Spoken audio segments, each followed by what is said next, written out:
Representative, welcome back. Republicans say there are now enough votes to support school vouchers. I'm curious, what is the next move now for Democrats?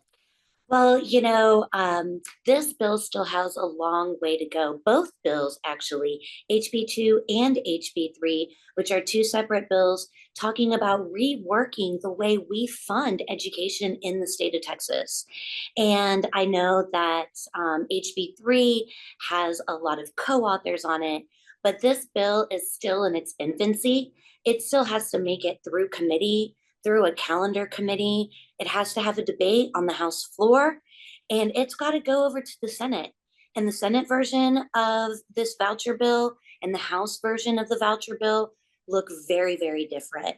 So anybody that's saying that this is a done deal is either lying or doesn't know what they're talking about.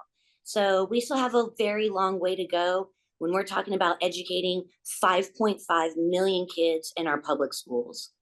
What's the strategy, though, for Democrats in the coming weeks here? Is it to, stand staunchly opposed to this or try to have some influence on what a bill might look like if it gets passed? Well, this isn't just a Democrat issue. This is a Democrat, Republican, Independent, and Texas issue. And we see that there are still a lot of Republicans who have not come out in support of this bill. We see that parents are contacting their representatives every day. I've heard from the Homeschool Coalition. I've heard from private schools. There are a lot of people that are against this bill. And even the idea of taking taxpayer money and sending it to unaccountable private schools.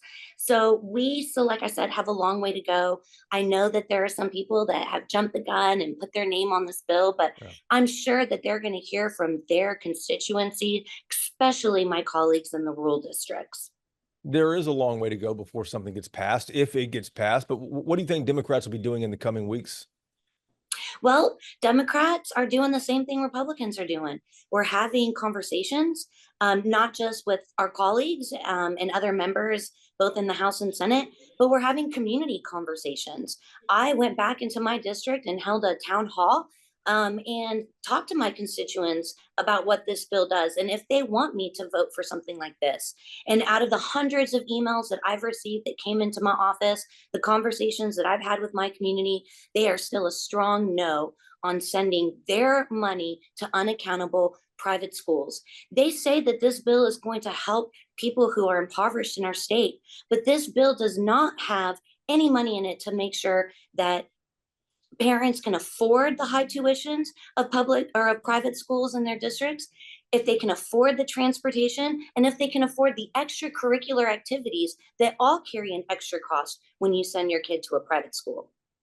You and other Democrats have posted on X that vouchers will gut schools, it will kill athletics and fine arts, and even Friday night lights.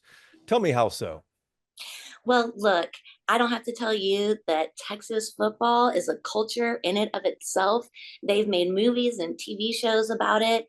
And I too myself remember when I was in high school making a mom and going to homecoming and enjoying the community at the games, the Friday night games, right?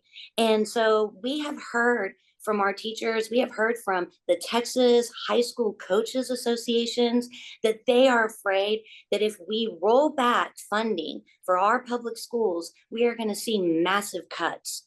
And it's not just to our football teams. It's going to be in career and technology courses. It's going to be in robotic courses, FFA, right? And football isn't the only sports is going to get cut. We're going to see cuts to basketball, and that's going to hurt the East Plano Panthers that went 40-0 last season, bringing home the state championship. So that's what we're trying to protect. Have any school districts said if vouchers pass that we're going to cut athletics or at least trim it back? You know what? Schools are currently cutting back and trimming and making those hard decisions because they are underfunded. We have not raised the basic allotment in this state since 2019. We are $13,000 short on that basic allotment, 43rd in the nation. If we wanted to fund our schools, we could have. If we wanted to make sure that kids are getting this wholesome education that Greg Abbott has promised, we could have been doing that. But instead, we want to take Texas taxpayer money and send it to unaccountable private schools in our state who are already are creating programs within their schools to help kids who are impoverished get there, get these grants, and get private school education if so they choose.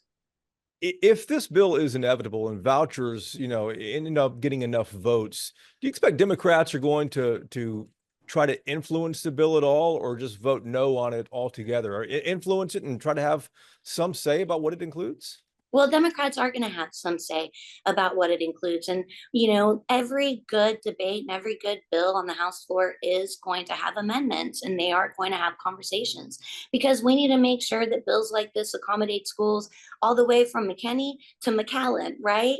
And that's why we see such a big bill. And I do anticipate that Democrats will bring amendments.